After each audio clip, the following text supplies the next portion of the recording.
రేవంత్ రెడ్డి గారు ముఖ్యమంత్రిగా తన కళ ముఖ్యమంత్రి అవ్వాలి, కేసీఆర్ గారిని కూర్చోబెట్టాలని తన కళ, అందులో ఆయన సక్సెస్ అయిండు, ముఖ్యమంత్రి అయిండు. కానీ ముఖ్యమంత్రి అయింది కేసీఆర్ గారిని దింపడం ఒకటే కాదు కదా, తెలంగాణ రాష్ట్రాన్ని పరిపాలించడం కూడా.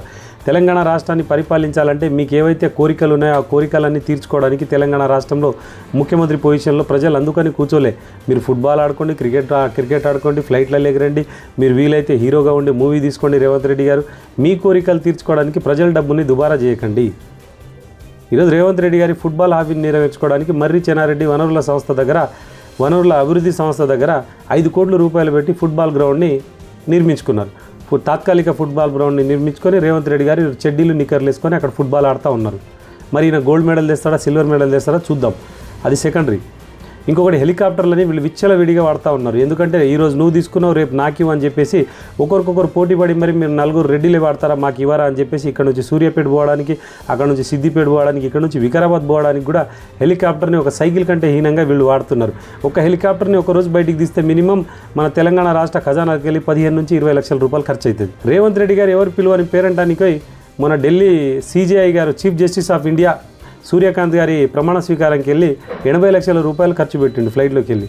ఎవరు పిలవలేదు, అక్కడ రాహుల్ గాంధీ కూడా రాలేదు, కేవలం 2 ముఖ్యమంత్రులు వచ్చారు, అందులో మన రేవంత్ రెడ్డి గారు ఒకరు. ఇంకొకటి సెక్రటరియట్లో OSD ఆఫీసు, CPRO ఆఫీస్కి మధ్యలో అద్దాలు పెట్టడానికి వీళ్ళు ఎంత బిల్లు పెట్టిరంటే 65 లక్షల రూపాయలు బిల్లు పెట్టిండు.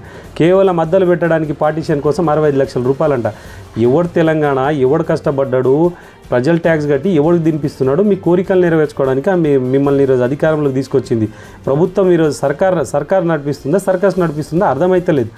ఇంకో హైలైట్ విషయం ఏంటంటే పట్నం మహేందర్ రెడ్డి గారు ఎమ్మెల్సీ గారు ఈ 2 సంవత్సరాల నుంచి నేను కిరాయి ఆఫీస్ రూమ్ నడిపిస్తున్నా కాబట్టి దానికి బిల్లు ఇప్పటిదాకా రెంట్ నేను 11,24,000 అని చెప్పేసి గవర్నమెంట్కి బిల్లు పెడితే దానికి ప్రభుత్వం సపరేట్గా ఒక జీవో ఇచ్చి 11,24,000 రూపాయలు పట్నం మహేందర్ రెడ్డి గారికి ఇవ్వడం జరిగింది.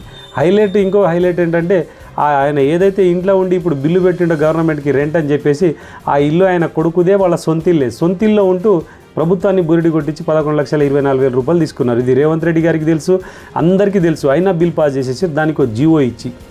ఇంకో విషయము, వీళ్ళు ఒక్కొక్కరు వీళ్ళ కోరికలు తీర్చుకోవడానికి మాత్రమే వీళ్ళు అధికారంలోకి వచ్చారు, కానీ ప్రజాపాలన కోసం మాత్రం రాలేదని క్లియర్గా అర్థమవుతుంది.